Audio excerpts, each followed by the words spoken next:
This is Judaism Unbound, episode 504, The Torah of Music. Welcome back, everyone. I'm Dan Liebenson. And I'm Lex Rofberg. And first off, we want to wish everyone a happy Sukkot holiday. We hope your high holidays were meaningful, and we hope Sukkot brings you in for a soft landing. Today, we're excited to continue the series we began last week with Ilana Arian, exploring Jewish music and how thinking about music can help us think about American Jewish life today. Our guest today is another one of the leading voices, pun intended, of contemporary Jewish music, Joey Weisenberg. Whether in prayer spaces or other kinds of spaces of communal song, Joey Weisenberg has played a major role in the soundtrack of 21st century Jewish life. We're excited to talk to him about the Torah, that is, the spiritual wisdom of Jewish music. But before we dive in, Lex, I understand there are some new classes open for registration in the Yeshiva. Can you let us know a little bit about those and anything else we should know?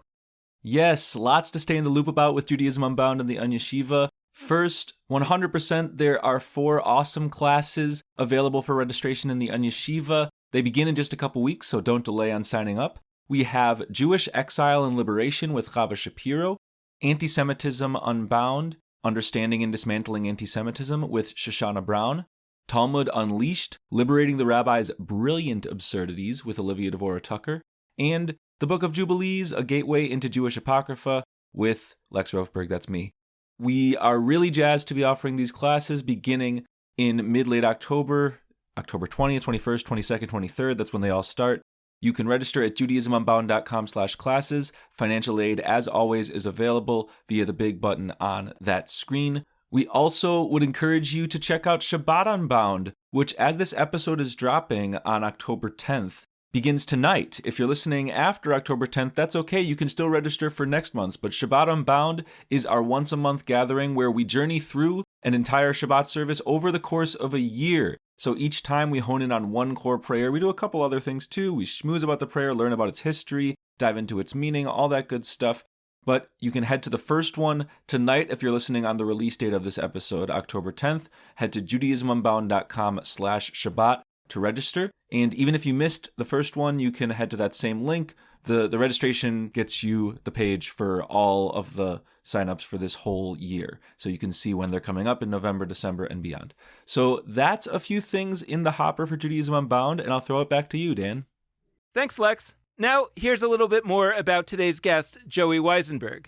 Joey Weisenberg is a musician and composer known for his soul-stirring melodies and collaborative spirit, drawing from American roots, Ashkenazi folkways, and global sacred music traditions.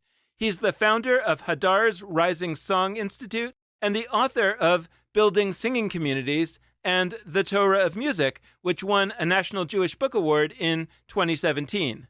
Joey Weisenberg is a student and teacher of traditional Jewish melodies. He teaches courses in Jewish song and prayer and composes new nigunim, wordless melodies, that have moved and inspired people around the world.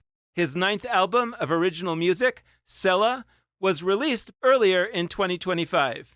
Joey Weisenberg, welcome to Judaism Unbound. It's so great to have you. Well, thank you so much. It's really a pleasure.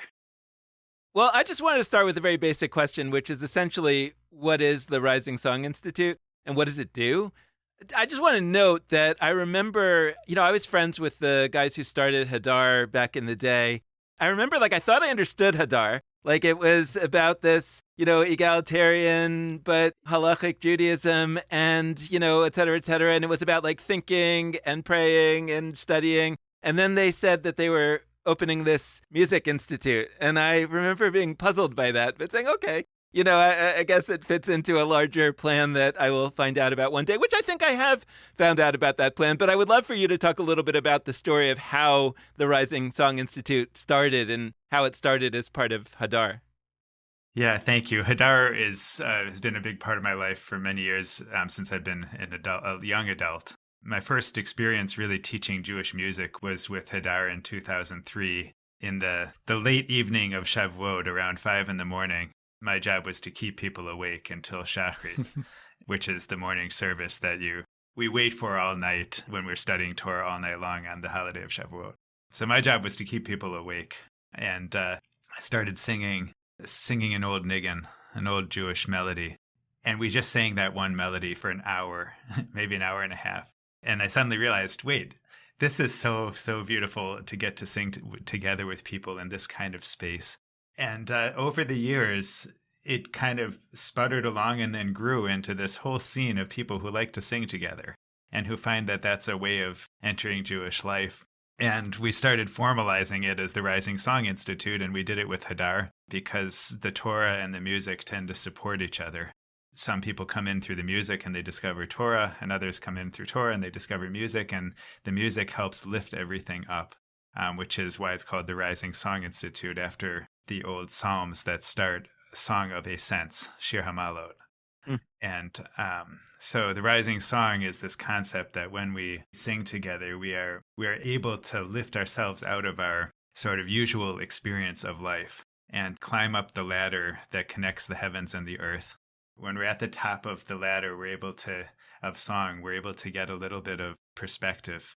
That spiritual perspective helps us to assimilate what's happening in the world. And then we come back down that ladder along with the angels that go up and down. When we end up back on earth, so to speak, we are then equipped to deal with all the work that has to be done here. And then that cycle, like every nigun, every melody, starts low and goes high and then comes back down again and starts over again. And we keep going through that process of climbing the ladder and reflecting the angels that are encountering that process as well. So that's the idea with the Rising Song Institute. And I think Hadar's notion with Torah also is to help us look at the world around us and try where we can to lift up that which needs to be lifted and maybe to bring down that which needs to be brought down. So can we get real practical about what does it mean for an organization to have a Rising Song Institute? Like, what does it do? Yeah, well, we have 3 areas that we work in that the idea has been to make events where people can experience Jewish music, where they can sing together and feel the power of being close together in song. That's always been very special for me, just to sit in a room full of people who are singing together. It's kind of, for me, unbeatable, unless I'm feeling claustrophobic in that moment. And then the other thing was we started making records. Just decided that we want everybody to sing. That's kind of the communal activation side of our work. But we also want to give room for people who've really worked very hard to develop their virtuosity in some way, to be able to record music that can then inspire people to then create their own music, and that we kind of make a feedback loop in which there's a kind of a grassroots singing movement, while there's also inspiration, so to speak, from above, from people who've worked on things. And then the last thing is we make a lot of resources. My website, joeyweisenberg.com, has 1,000 instructional videos that help people learn how to actually make music themselves and to become leaders of prayer or to be creative musicians, to be able to incorporate the old traditions into their own lives in some way. So I'm really interested in, we've used some geometric terms, or we've used like an axis of verticality so far. Rising Song Institute, Song of Ascent. And by the way, you articulated ascent really well. I've had to clarify before that it's Song of Ascent, like Song of Rising, and not Song of a Smell, Song of Ascent. Oh, and it's in audio form.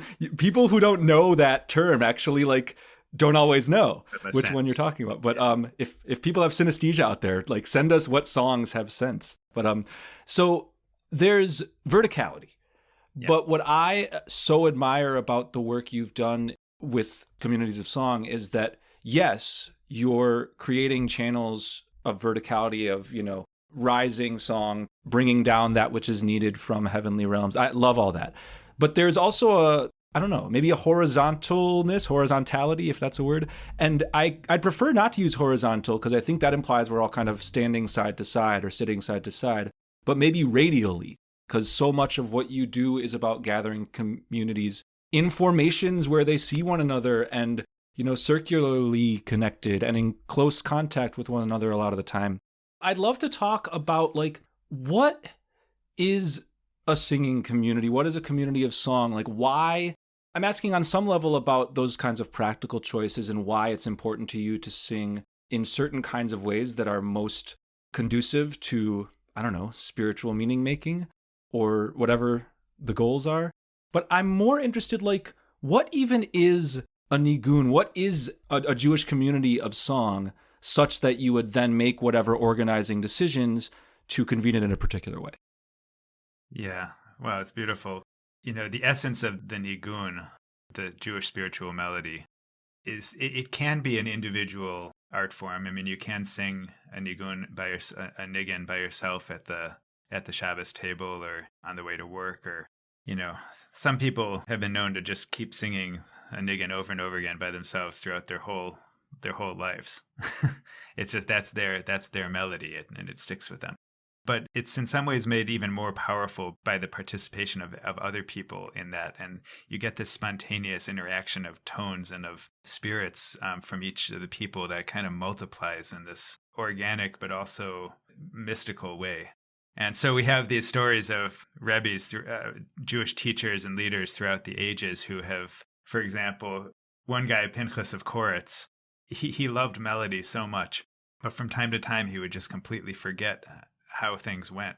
He would try to stand up and sing, and he said that he always would have somebody else come and have their arm around each other before he would start singing. And when the arm went around each other, then suddenly there was an intermingling of spirits. He was able to remember all of his melodies and sing, and he wasn't known for having a good voice. So once there were two people holding arms, they were able to find their strength and remember their songs. That's how it is for us as well. Many times it's hard to even remember a single melody. But when somebody's around, we often are able to remember what we have forgotten. We're a little bit less on display, more able to be vulnerable and let our voices out. Many of us have experienced being told that we shouldn't sing, or we don't think we can sing. But when there's other people around, we let our voices out, and it comes out in whatever way. It might be in tune, and it might be out of tune. Even the Kohanim, the priests in the temple, were not necessarily great singers, and there's ways that when we open our voice, even for whatever is going to come out, be it technically beautiful or not, we allow our blessings and our spirits to come forward and to affect the world in ways that the world really needs. So that's the horizontal axis you're talking about, which is that we put our arms around each other, we come close to each other, and we sing, and that allows the spirits to intermingle and for our souls to come out and affect the world. So there's a lot of practical advice that goes with that. I mean, for me, it's like building a bonfire. If you want the fire to take, you have to have kindling, and then you have to have the logs. The logs all have to be close together, or there won't be a bonfire. So if you spread the logs out and you put them around, they won't turn into a bonfire. They'll probably be blown out by the wind. And that's how it is with us as well. That's also why we have to have a minyan, a quorum of 10 people, in order for there to be prayer. When we come together and even get close together in that room, where the bonfire is able to take, and it becomes way bigger than any of us individually. Yeah, I mean, I love the fire connection. I was going to say metaphor, but I think there's something almost like literal in the connection there. But what it gets at is fire. On the one hand, fire has a function sometimes. It's a means towards like warmth or light, right? Like the reason one would have a fire is because we need to lighten a room, or that we need to be less cold. There's probably other purposes I'm not thinking of. We need to eat a s'more. And or eat something, like we need to cook. That's another reason to have a fire. All of those are functions of a fire. But sometimes, like, I'm at a bonfire and I realize there's not like an end goal separate. Like, this is the goal. Like, the being here is the goal.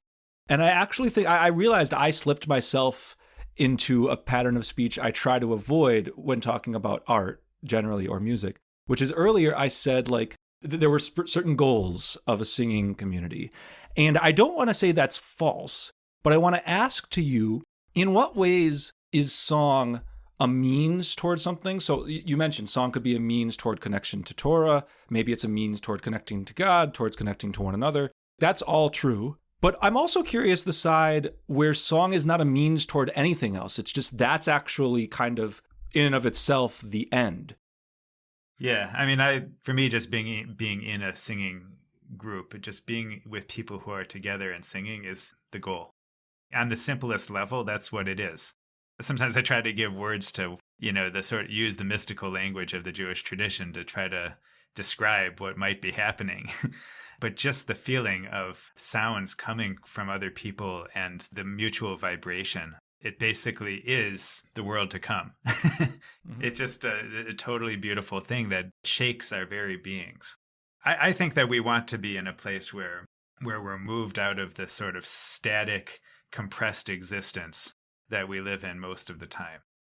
Song is literally doing that. It's literally coming along and vibrating very physically, spiritually also, but it's physically vibrating our bodies, and it shakes us almost like a lulav and etrog, these items that we shake on the holiday of Sukkot. We become shaken and we're expanding the compressed zone of our existence, right? So that we are wider as human beings. Sometimes when we're shaken, we cry. We're able to go into the depths of to climb down into the pits of life and experience things that we don't normally experience. A lot of people find themselves sobbing in these singing situations, and they don't even know why. And it's just because a gate has been opened to the depths of us. So we kind of drop the bottom out of our usual happy existence, the sort of persona face that we put on to face the world, which is everything's great and I'm great and we're successful and ... When you sing, the gate to the low parts of life opens up. And at the same time, gates to each other are opening up because we're hearing these voices and realizing the humanity of our fellows, right? And then at the same time, and that's the mystical side, is that the gates of the heavens and the highs are opened up. And so as we when we sing, we're shaken into being in touch with our unconscious reality, and we encounter our shadows, and that brings out the worst of us and the greatest of us all at the same moment. I want to be in that as an artist and as a person, I want to be in that uncompressed existence. That's essentially what it means when we say the line from Psalm 69, I think, where it says, Va'ani tefilati, I am a prayer to you. As we're singing, we actually become song. Song is not just like a pretty thing that you hear. It's like the song is the very expression of being alive. That's the way that the ancient Jewish rabbis thought of it as well. That song is like a stand-in term for your soul singing out its existence. For me, it's very practical, like it shakes my body. But as that's happening, it's allowing me to encounter the hard things and the profound. Do you make a distinction between song and prayer? No, I don't, because even the words in Hebrew for tefillah and for shirah there's all kinds of ways that the ancient rabbis used to address that. Used to, one of them is this kind of funny numerological thing where the word for song has the same numerical value as the word for prayer. But also it says as early as the 5th or 6th page of the Talmud, it says, in a place, bimkom rina sham tehe tefillah, in a place where there is joyous song, there is prayer. There's a sort of not much of a distinction between song and prayer. And when you open up the prayer book, the Siddur, the traditional prayer book of Jewish life, we find that almost every page is an ode to song. It's like the songs are jumping off the page. Originally they were sung and they were songs and they still are sung. But that's the point, is also that even the poetry is often describing songs. We do this so that we can better sing to you, God. And I just find that to be exceptionally beautiful. Well, I ask this question as someone who struggles with prayer, or I should say more than struggles, like just doesn't like it. Yeah. And I think the main reason I don't like it is that I think that a lot of people who talk about praying, they seem to generally frame it as they're praying to somebody. Mm-hmm. And the somebody that they're praying to is not somebody that I think is out there. That doesn't mean that I don't believe deeply in the concept of God as a metaphor for something really important and elevated and high and serious. And so I want to tap into that. And yet a lot of the structures of prayer as we've received them seem very much directed at some being out there, and it kind of loses me. In previous conversations on Judaism Unbound, we had a conversation with Shefa Gold, which I found one of the most important Judaism Unbound episodes for me personally that we've ever had, because it gave me a connection into something that other people might call prayer that felt very powerful for me. And the way that you're talking about song also feels very powerful for me. And I'm trying to figure out, is it that song/prayer, the thing that you say has the same numerical value, is actually a much larger body of experiences than what we typically call Jewish prayer? And so when I asked you, do you distinguish between song and prayer, you said no, because basically the thing that I call, or that I've experienced as prayer, you see as just a small subset of this much larger thing that you're also calling prayer, which can be powerful in all kinds of ways. Or are you saying something else? And the only other question that I want to ask as part of this is almost maybe making the distinction between music and lyrics. I think about Bernie Taupin and Elton John, that Bernie Taupin wrote lyrics. You could call them songs, but they're not really songs until Elton John gives it music. And a lot of our songs, as we've been discussing in this series, a lot of our prayers the melodies are not ancient from the time of the temple. They're like from Germany in the 19th century or whatever. They probably had different melodies in the past. So what do we mean when we even talk about songs, when we're talking about like the material that most people think of when they think of prayer? Well, it's a really deep question. I love it. And when I think of prayer, I'm thinking of the way Brother Steindl Rast had described it. He said there was originally somebody had encountered like a volcano of mystical realization, just felt something profound. And there was a volcano, and it went up into the air as hot flowing substance, and it comes down the hill. And as it's coming down the hill, it gradually cools off and turns into rock. And the rock is the way that we receive the remnants of that once fiery thought or that once fiery volcano.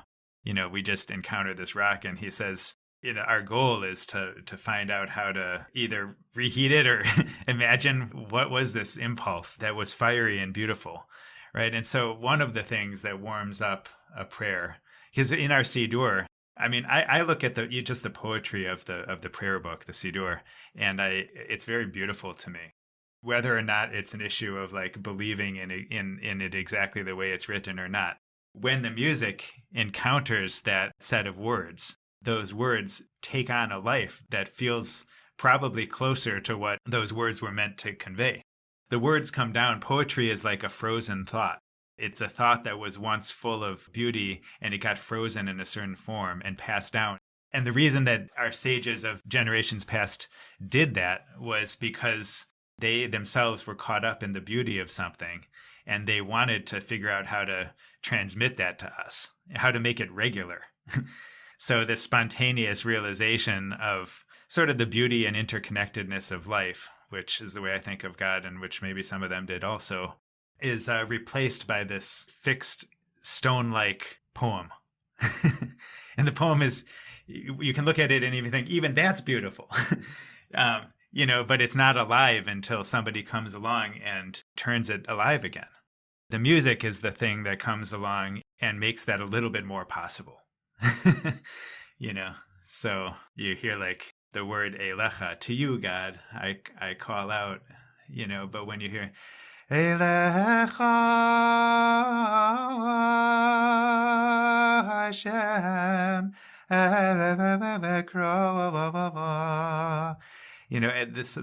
I might be going too fast right now, but the music comes along to help warm up and shake up frozen poetry, to try to help remind us what that poetry was about.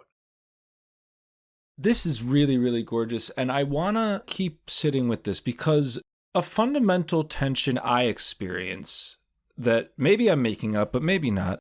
Music is so central to Jewish experience and even to broader life. I think even folks who aren't necessarily embedded in a particular religious tradition have songs, whether it's pop songs, whether it's songs that connect to their families, people have songs that are like so deeply important to them that when they come up, they feel in their bodies an elevated sensation, a deep kind of holiness. Some people wouldn't use the word holiness to describe that, but people have songs that matter to them really deeply.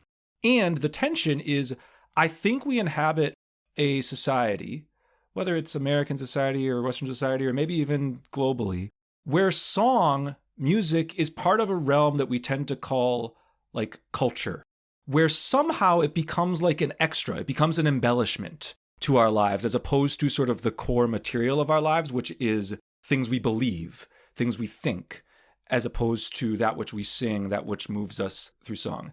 And so I don't have so much of a then what with that, but I'm struck by how so often I go to a Jewish gathering and there's like amazing programming during the day and all sorts of conversations. And, you know, it's not that people never sing in the organized part of the day, but often there's like a flurry of group conversations, presentations, whatever. And then 9:30 hits, the programming's done, and a bunch of people get together and sing.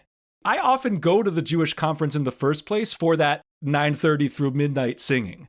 For me, a different world, a maybe better world would be one where we recognize the centrality of that sort of informalized or more formalized song and better cherish it. And so Jewishly, I actually think we do a better job than like the world. There's not just when you stumble out of your house, random groups of people singing together as much as there are in Jewish spaces. But I guess I'd love to hear from you, like, how are we doing? Like, are we effectively cherishing music in our lives, song in our lives, prayer to the extent we use that word? Yeah, well, I mean, when I was 28, which was, 15 years ago, I wrote a book called Building Singing Communities. I was full of propaganda, the propaganda of youth, you know, just like we should be singing together more. We should, and I'm going to do everything I can. I'm going to write a book because that'll reach Jews.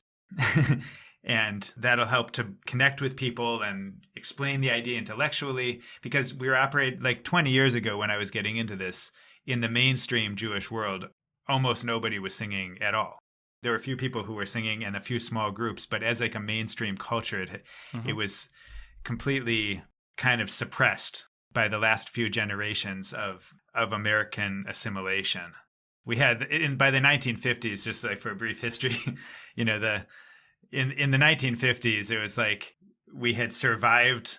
Those of them who were there had survived the Great Depression and had survived the Holocaust, or had just survived immigrating and assimilating into American culture, and it was traumatic. And we wanted to prove that we were just as Jews, we wanted to prove that we were just as big and tough and strong as all of the neighboring cultures. So we built gigantic synagogues. Those were supposed to represent our success. And they did look successful, but as the buildings were getting grander and the cantors were getting paid more and more to sing, the people stopped singing because that also reflected the surrounding culture, which wasn't singing.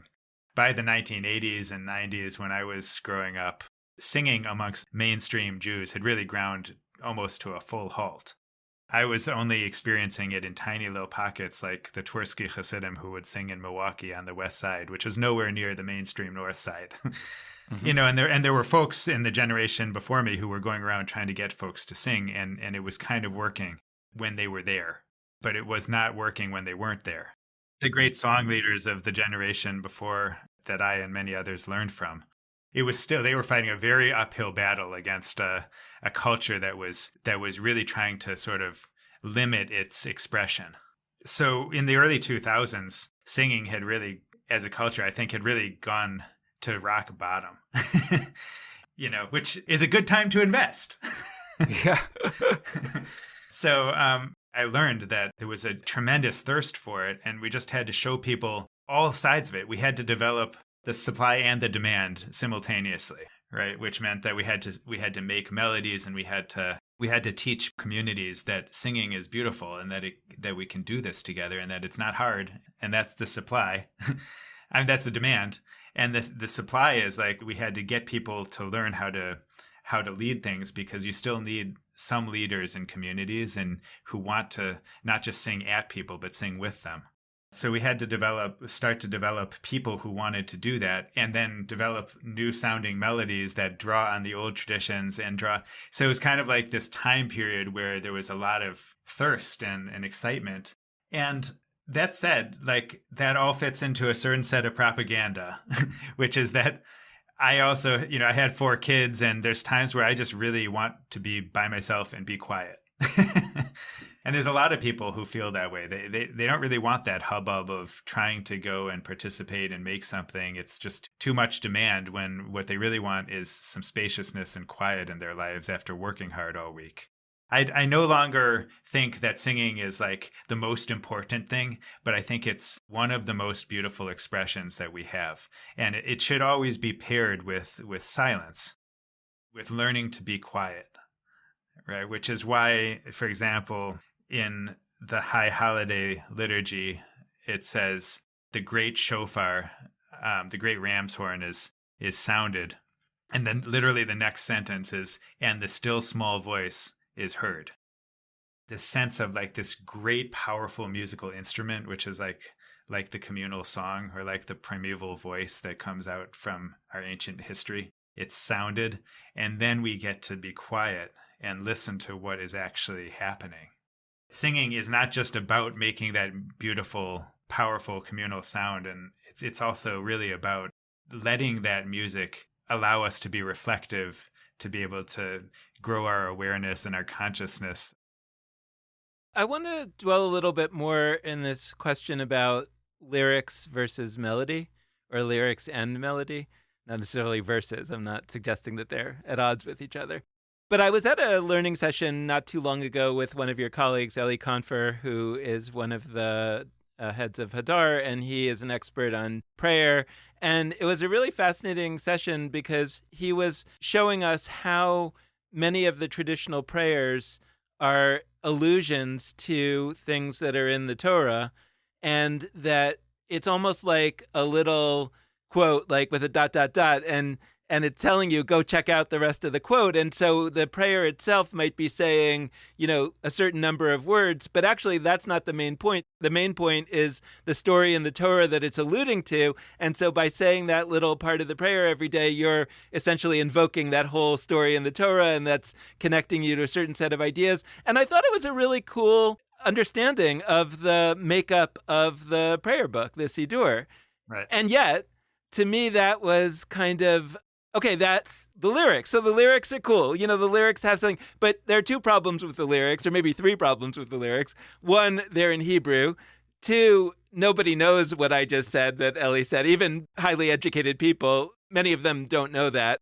And third of all, the lyrics alone are not a song. The lyrics alone could be cool, a cool book of poetry. So I'm wondering, when you think about song, how do you think about melody versus lyrics, and how do you think about the importance of preservation of older melodies, and that there's some kind of continuity, some kind of line of continuity on the melody level? And how do you think about lyrics and their continuity? I guess the question I'm asking in some way is, in your mind, does it matter, and why does it matter, if the lyrics to the song are ancient Jewish words, or more modern words in Hebrew, or more modern words in English? How do the lyrics and the melody combine to elevate us in the way that you're talking about?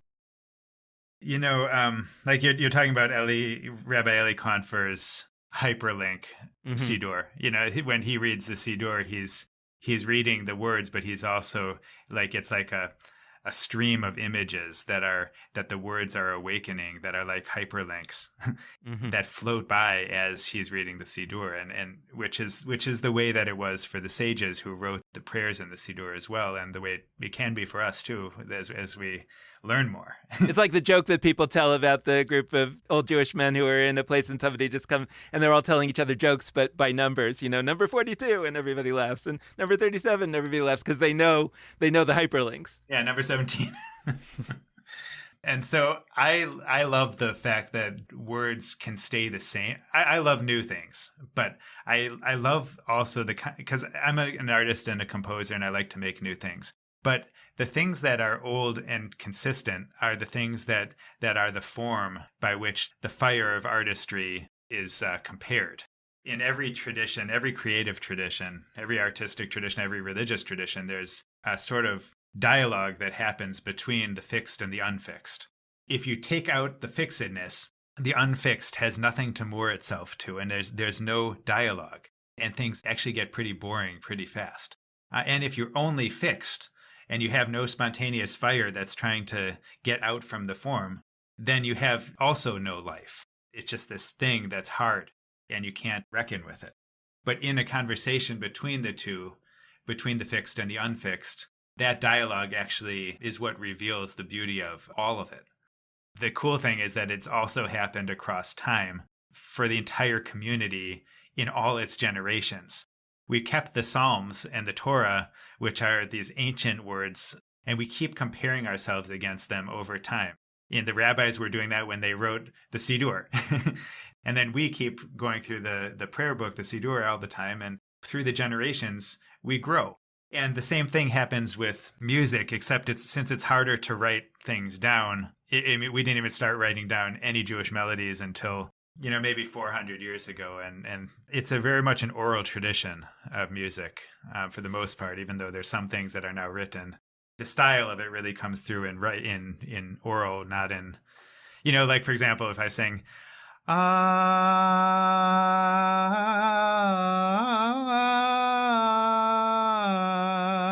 very hard to write that down.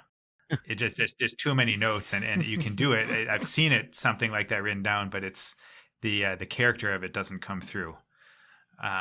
And so we don't have these ancient traditions of written notes the way we have written letters in the Jewish tradition. So we don't really know that, even though we claim that certain melodies are Sinai, that they're from Mount Sinai.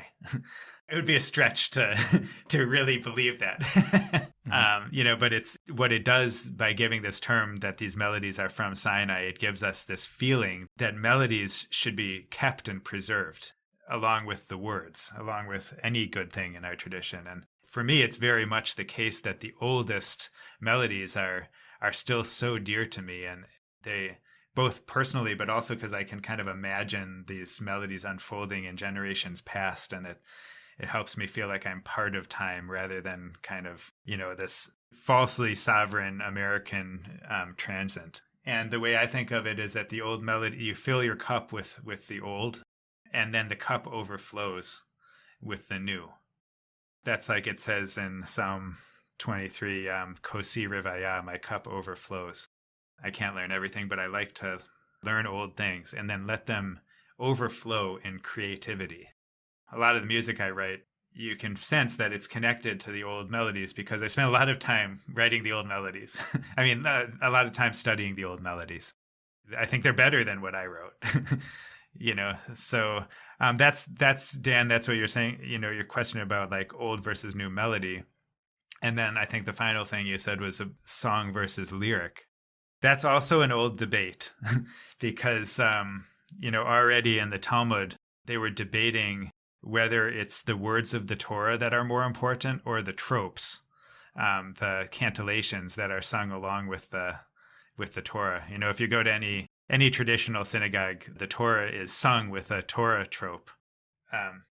Breshit bara Elohim et hashamayim v'et haaretz. In the beginning, God created the heavens and the earth, and so to speak. And it goes like that throughout the entire Torah that's being read out loud. So the sages asked, well, which is more important, the tropes or the words? And the Talmud responded relatively clearly that it says the words are more important. The tropes are just there to help you know when to start and stop a clause, or when the end of sentence comes because the music brings you there, and that helps clarify the words. But by the time the mystical tradition comes in, the mystics tended to argue the opposite. And so it is in the Zohar, which is the great mystical anthology.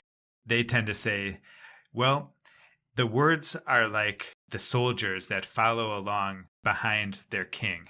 And the king is the melody. The king is the trope. Or they describe it like the words are the horse, but the rider sits on top of the horse. And the rider is the melody. For me, I'm really comfortable singing a melody with no words. That's the thing that originally inspired me. I was growing up in Milwaukee, Wisconsin in the 1990s when I was a teenager, and there I was super inspired by the blues guitarists that were playing. They were all trying to imitate the Chicago blues guitarists, but they were really awesome, and they were these great jam sessions, and the best things they did were play these amazing guitarists. That's totally wordless. It's just this expression that goes straight to the heart. On the other side of Milwaukee, in the Twersky world, I was hearing these nigunim that had a very different subject than the blues. The subject was about God and about holiness and stuff, whereas the blues was like every mundane thing in the world. But the blues and the Hasidic niggin sounded very similar to me. The Hasidic niggin would be like, right?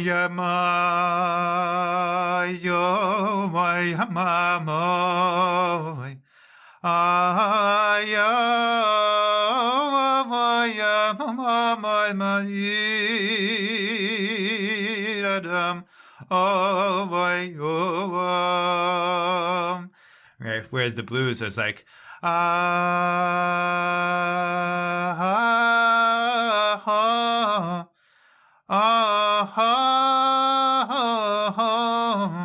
they're actually very similar.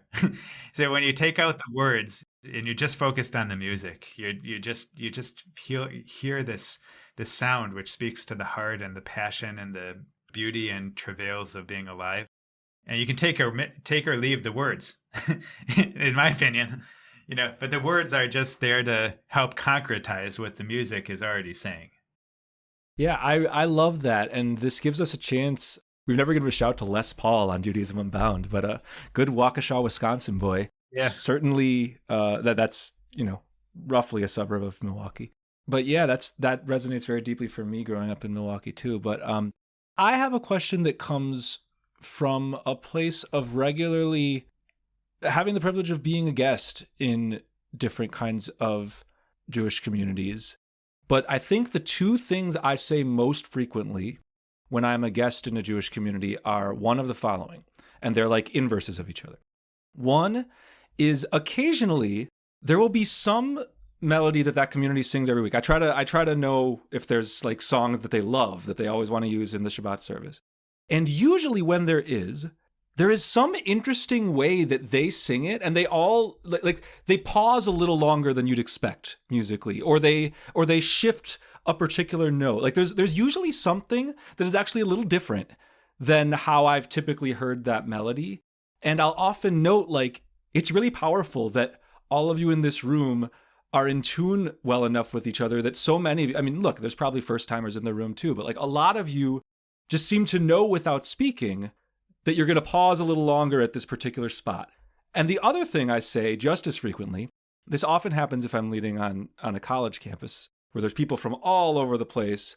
And, one of them sang the beginning of the Amidah with this slight trope thing and the others. And they're all intermingling, and you can actually hear half of the room singing one way and half of the room singing the other. And I'll often pause at the end and be like, this is so beautiful. We've just embodied a set of regional and cultural Jewish backgrounds that all of you are bringing into this space. And if you were sitting there and the person next to you sang Aleinu differently than you're not wrong. You don't have the wrong one and the person next to you is more educated than you. You're both nailing it.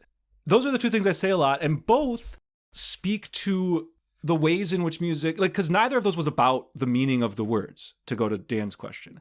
But there is another or multiple other layers of meaning arising in our liturgy where I agree with Eli Comfer's hyperlink thing, right? I do gain meaning myself from oh yeah, we're starting with Ma Tovu. And that was actually chanted by this guy Balaam, who's not even Jewish. And I'm in a room of people, many of whom, including myself, are in interfaith relationships. And I feel like it's a powerful thing to name that we're actually starting the service with wisdom spoken first by a non-Jew. That's a hyperlink that emerges for me every time I sing Ma Tovu. And mostly I'm singing a melody. And there's layers of meaning that come from my associations with that melody, if I've sung at a particular place before, if it's new. And this stew of meaning that we create in Jewish singing spaces, it feels to me like people are under this presumption that when they have deeply held meanings that are not the words, what the words say, they somehow don't really know the prayer. Oh yeah, I associate this with my mom who loved this melody. Oh, I think of my summer camp when I hear this melody. But they somehow feel like that's sort of inferior to knowing the meaning of the words. It's not that I don't want people to have all those meanings, but I'm curious how you relate to the stew of associations and memories that arise for us as we relate to these ancient words and sometimes new words. Yeah, wow. It's a sign of health for a melody when you find many variations of it. It's a sign of health for the melody and a sign of health for the community and the culture. When a melody has been passed around long enough and wide enough that it starts to play the telephone game, and some notes start to change, and like you were saying, some pauses start to come in, and somebody dwells a little longer on something, or the notes change, it gets slower or faster. I.L. Peretz had a Yiddish story called a Gilgul fun a Nigun, which means a transmigration of a melody, where he just talks for 50 pages in Yiddish about a melody and how it started off as an upbeat, fun wedding song and ended up as a funeral dirge, and then it disappeared altogether from the world until an old man was just about to die, and he remembered it and sang it out loud, and it came back to life. The idea that these melodies can come and go and change, and that's the way it used to be before radio and before records, even before written music, where things were alive and they just moved and they changed. That's the old country. Today, we have standardized society, and it's much harder to break free. And so if something actually breaks free and takes on its own character, and one person knows Aleinu one way and the other another way, even though it was a German melody that was written down or something like that, that's a sign of health, and I love that. So when I hear one of my own melodies and somebody's just completely singing it in a totally different way than I wrote it, I don't feel totally responsible for the melodies I wrote. I kind of channeled them. But since I'm channeling them, everybody else can channel it as well in the way they want to. Jewish life is more alive if there's variation, and that goes for melody and also for thinking.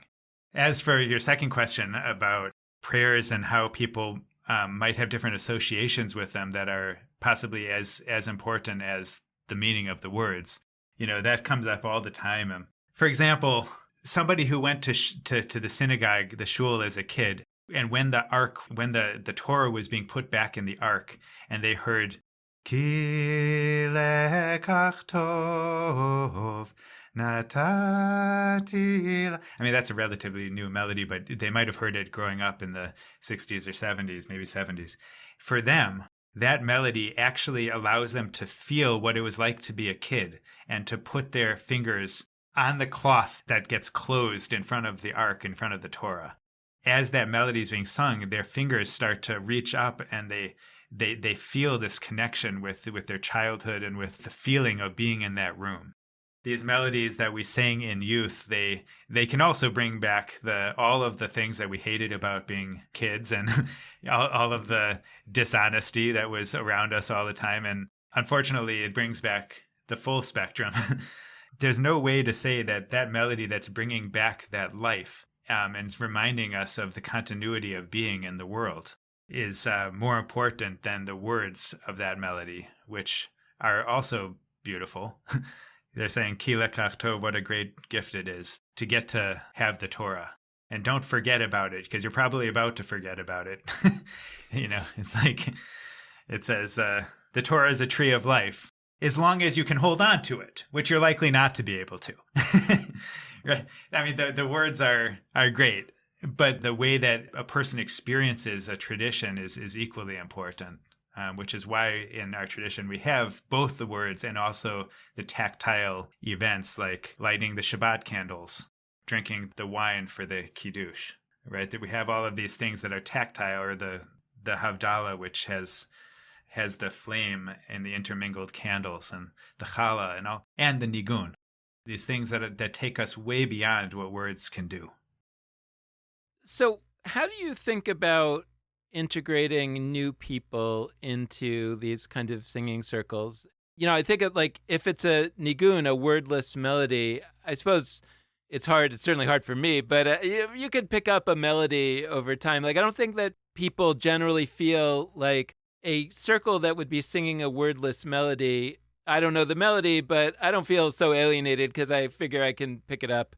But I think about myself, like if I were invited to some singing circle where they were singing in Chinese, the best I could do would be almost to pretend like I'm making the same sounds that I'm hearing. And I would know that I'm sure I'm not making the same sounds, and it's probably offensive, and I probably shouldn't really be doing it. So at the end of the day, a really wonderful, warm Chinese person could say, "Oh, just wonderful. Come. It's wonderful for you to be part of this." And yet I kind of feel like, gee, that's not somewhere that I'm going to, maybe I'll come once to visit and be there for my friend, but I'm not really going to be part of the Chinese singing circle.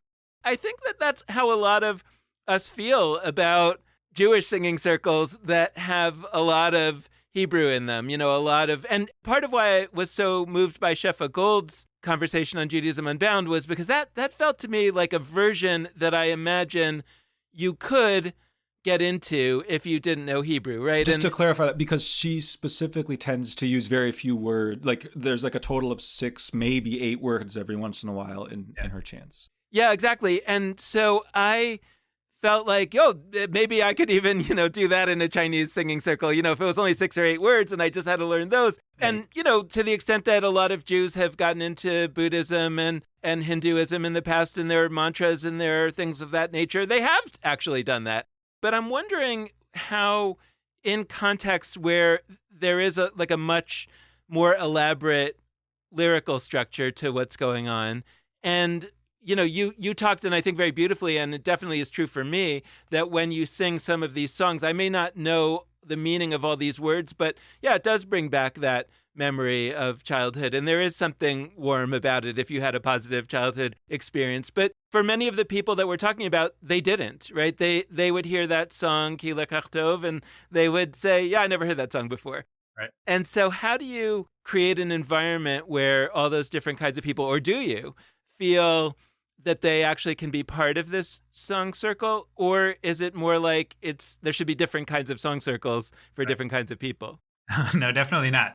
It's true that there's a lot of places that I'll be where I just won't sing words at all. We'll just sing one simple melody for an hour and a half, and we'll just milk that melody. It's even more extreme than Shefa Gold, who at least has words. Yeah. Shefa is a hero, and and her songs are just so amazing, and they're repetitive and beautiful, and they're repetitive enough that you can get it. I like to sing with no words, but there's people for whom no words, that too is a barrier. I find it comforting to think that even amongst the traditions of singing nigunim, of singing wordless melodies, there were many different ways of pronouncing the wordlessness.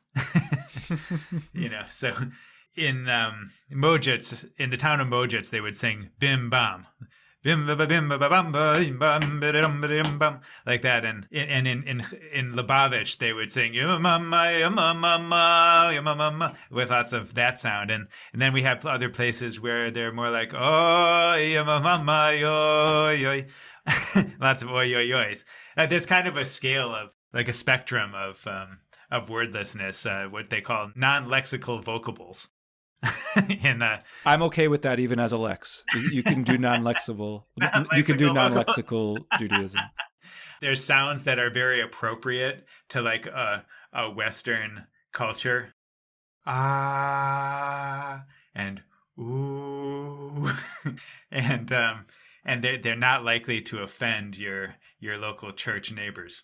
Okay, and as you get a little bit farther, then you start to get into oy vey territory, which start oy oy oy oy oy oy oy oy, and that's very likely to irritate the good Christian neighbors for whom there's nothing wrong at any time. Okay, and there's even a spectrum from kvetching to oy vey, which we can explore. Kvetching is very personal. Oy vey is a much grander. That'll be a full episode. Let's do that sometime. And then as you get further along from the oy vey, you get into the really disgusting sounds. And some claim that you can't sing a niggin without a good tidiochne, for example. So you're like, oh, tidiochne, and you start to get really, it's like that would be offensive for sure. Right, so that's the stuff that left first, and then the oy veys left, and then eventually we're left with this kind of like ooh, I mean, I love that. But what it says, to your actual question, Dan, is that, really whatever you have in you is allowed to come out in the nigun. There's a term in music called polyphony, which is where you have different phonics, different sounds that are happening, different versions of the melody and different pronunciations of the words that are all happening at the same time. 20th century composers could never, even those that they were looking for atonality and for crazy shit, right? And they could not find something as crazy as the sound of people singing a nigun. Like, you can't write it down. It's insane. And it's varied and unpredictable and spontaneous. But to your question, Dan, like, even when there's maximal things allowed, that very thing is still not conducive to everybody immediately getting into it. And at some point, people have to feel invited and they have to have things explained. But more importantly than that, they have to be willing to try something and to dive in, right? Because it's like in the immersive processes where we actually find the inspiration. You have to be willing to go into the unknown in order to learn something. As long as we're clinging to what we already know, we can't learn anything new. A typical way of solving that in church or in a synagogue is just to over-explain everything and just make everything a sort of saccharine, boring experience that challenges people in zero ways. And that's part of the compressed existence of modern humanity that I find utterly dreadful. The nigun actually is challenging.